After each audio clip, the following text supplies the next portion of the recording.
gaming has transcended from just the consoles and the discs that come with them to your phone.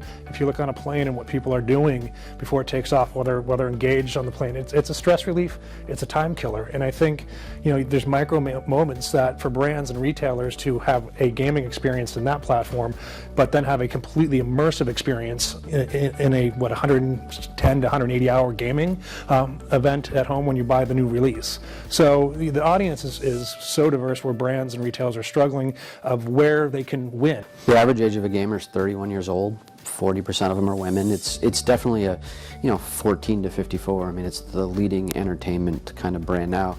If you're a big fan of Star Wars, you saw it twice in theaters, and you watch it on TV. You've watched it 6 or 8 hours. But gamers are going in and spending hundreds of hours investing in this, and they're in a world, they're in an environment that they've chosen to be a part of, and the last thing you want to do is break that.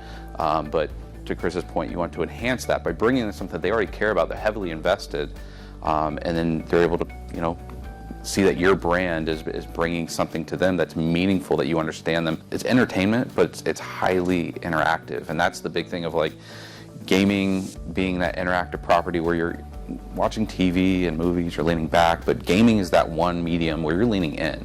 Just like you're having a really good conversation with somebody, when that conversation is good, you're leaning in and you're actually engaged in full conversation, but the gaming is the same way. That's what you want, and that's what entertainment with gaming can do. Gamers are people too, right? And I think for you guys, as marketers, no matter what your brand is or what companies you're working with and everything, I think the way to look at gaming is the same way you would look at advertising on TV or advertising someplace else. There's a game that someone your brand connects with, they play it. And it's a matter of finding that brand, finding one that shares the values that your consumers have, and figuring out ways to work together. You actually don't need to be there on day one. You can be there on day one, or you can be there in month one. It doesn't really matter. When we ran Madden, people were like, I want to do a promotion the week it launches. I'm like, we lose our gamers for a week and a half because they're in the game, they're not paying attention to anything. So do it before or do it a month later.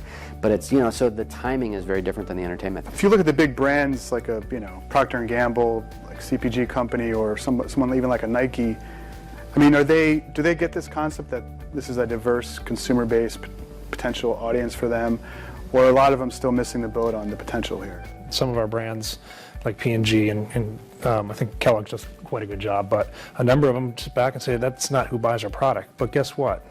They have kids. Those kids play games, and I think winning with mom is very important. Gamers are smart consumers.